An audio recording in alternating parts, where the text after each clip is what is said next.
Alors que la saison de sport d'hiver touche à sa fin, le Mountain Planet accueille jusqu'à vendredi à Alpe Expo les professionnels de l'aménagement en montagne qui lorgnent vers la montagne à 4 saisons.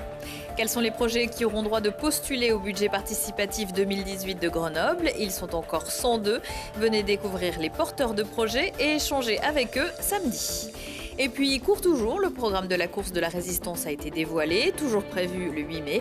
Elle emmènera les participants dans le Trièves. Plusieurs parcours seront proposés. Bonsoir à tous, ravi de vous retrouver dans ce JT du mercredi 18 avril 2018. Toutes les heures à partir de 18h, 10 minutes pour découvrir l'essentiel de l'actualité du Grand Grenoble. Un parapentiste a été retrouvé mort ce mercredi peu après 17h au pied de la falaise de Saint-Hilaire-du-Touvet. L'homme qui venait de décoller a chuté, s'est retrouvé accroché à un arbre dont il est finalement tombé pour une raison encore inconnue. Âgé d'une quarantaine d'années, il ne serait pas originaire de la région. Nous serions 130 millions de skieurs dans le monde, un petit monde qu'il faut à tout prix satisfaire. Des enjeux qui se discutent depuis aujourd'hui et jusqu'à vendredi au Mountain Planet, le salon international de l'aménagement en montagne qui se déroule à Alpe Expo. Plus de 60 nationalités sont représentées, à charge pour les entreprises locales de tirer leur épingle du jeu. Olivier Escalon. Ah, elle serait pas belle la journée de ski si l'on n'avait pas besoin de faire la queue pour acheter un forfait, si l'on était assuré d'avoir de la neige et si l'on n'avait jamais froid sur le télésiège. Rien qu'en France, le business de l'aménagement de la montagne génère plus d'1 milliard d'euros de chiffre d'affaires. De quoi motiver les acteurs économiques à innover pour gagner des parts de marché. Au salon Mountain Planet à Alpe Expo, nos entreprises locales ne sont pas en reste. Une douzaine d'entre elles s'unissent sous la bannière Grenoble Alpes Isère. Scaping, par exemple, est une start-up qui propose les webcams du futur. Nous, les skieurs, au sens large, on avait une mauvaise idée de la webcam. On se disait, oh, c'est pas beau. Bon, ça me permet de voir s'il y a de la neige, mais c'est pas très beau. Nous, ce qu'on voulait, c'était vraiment donner envie aux gens d'aller au ski, à la plage. Donc faire la promotion touristique au travers de ces caméras. Donc pour ça, on a développé notre propre gamme de caméras ici à Grenoble pour avoir la meilleure qualité possible. Comme si vous étiez là, en fait. Ces webcams proposent 4K, photos et vidéos panoramiques, pause longue pour observer votre station, même la nuit. Le tout accessible pour 700 à 6000 euros selon le modèle de caméra. Créée en juillet 2014 à Grenoble, la société Scaping a déjà installé une soixantaine de ces dispositifs, essentiellement sur les Pyrénées et les Alpes du Nord. L'une d'entre elles permet déjà d'observer Grenoble depuis la Bastille. Toujours sur le même stand, on trouve Snowfarm, un système capable de produire de la neige même par des températures positives. Il doit consommer 8 fois moins d'électricité et permettre d'économiser 40% d'eau par rapport à un système conventionnel. Mais par quel prodige? Le process est un poil compliqué, donc on va essayer de vulgariser dans les grands traits. Il s'agit peu ou prou d'ouvrir une bouteille d'eau au milieu de l'espace et de voir ce qui se passe. Quand on va soumettre l'eau à du vide, on va faire une évaporation forcée de cette eau et qui va geler l'eau liquide et donc la passer en eau solide.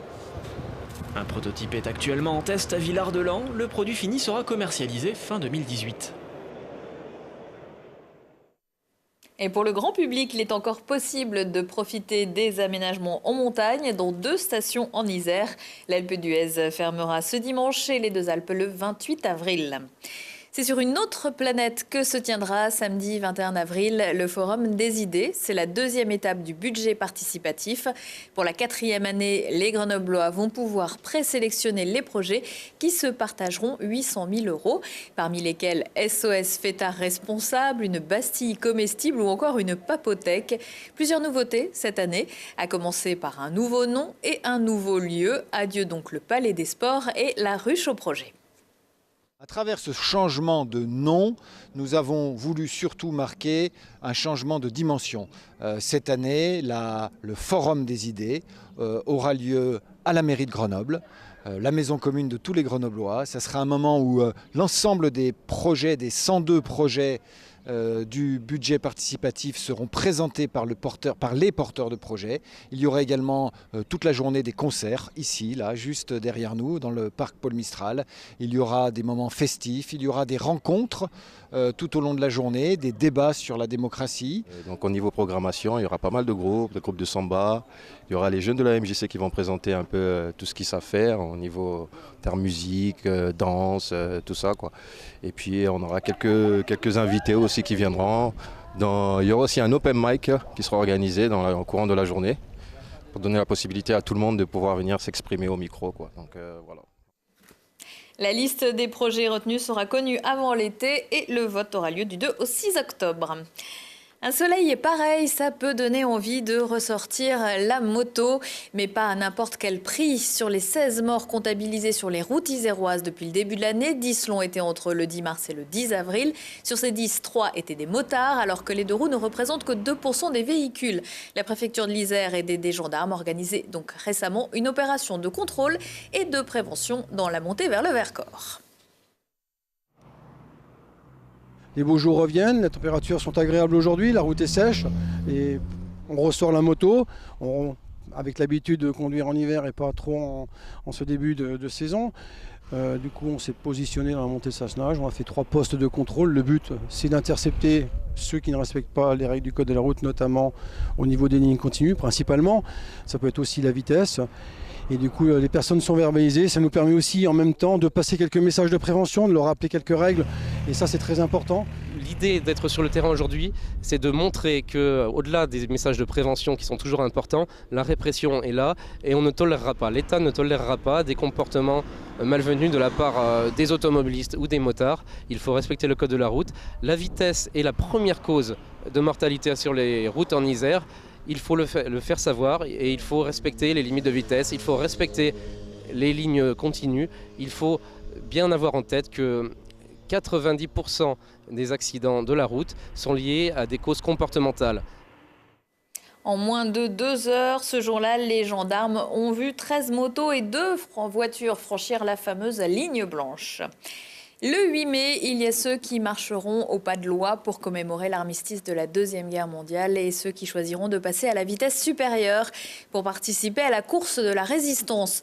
Pour la 4e année, l'événement organisé par le Musée de la Résistance et de la Déportation et le Conseil départemental de l'Isère a choisi comme terrain de jeu le Trièves, un secteur libéré le 20 août 1944, soit 2 jours avant Grenoble. Le départ de cet événement sportif et culturel se fera de Mince. Ça a été un pari l'année dernière de quitter Grenoble et de partir dans un territoire qui avait aussi bien sûr fait œuvre de résistance, les Champs-Barans. Ça a été une véritable réussite puisque nous avons multiplié par 2 le nombre de personnes qui ont participé à cette course de la résistance dans différentes épreuves. Donc le nouveau pari, c'était bien sûr le Trièves avec des lieux emblématiques, dont un qui va encore prendre une dimension plus importante cet été. Le pas de l'Aiguille où des résistants ont été attaqués par les Allemands et certains sont morts sur place. Et ce site va devenir nécropole nationale au mois de juillet prochain. L'objet de cette course est bien sûr de découvrir l'aspect historique, mais d'avoir un moment ludique. Et donc, il y en a pour tous les âges, dans toutes les disciplines, je dirais, vélo, randonnée, course à pied, trail. Et puis, bien sûr, une ouverture à tous les publics, à mobilité réduite, à nos aînés. Voilà, une ouverture à tous les Isérois et puis même bien sûr au-delà. Plus de 400 concurrents se sont déjà inscrits sur le site coursedelaresistance.fr. Vincent Clerc s'apprête à raccrocher les crampons. Le natif d'Échirolles, qui a longtemps habité au Fontanil, où un stade porte son nom, a annoncé qu'il prendrait sa retraite sportive à la fin de la saison. Junior à Grenoble, longtemps à Toulouse, aujourd'hui au RC Toulon. L'international, qui aura 37 ans dans moins d'un mois, compte à son actif 34 essais avec les Bleus, 100 en championnat et aimerait bien décrocher un 4e bouclier de Brennus, cette fois avec Toulon, actuellement un 4e du top 14. Prochain rendez-vous avec l'actu dans 1 heure et en replay sur télégrenoble.net. Je vous souhaite à tous une excellente soirée.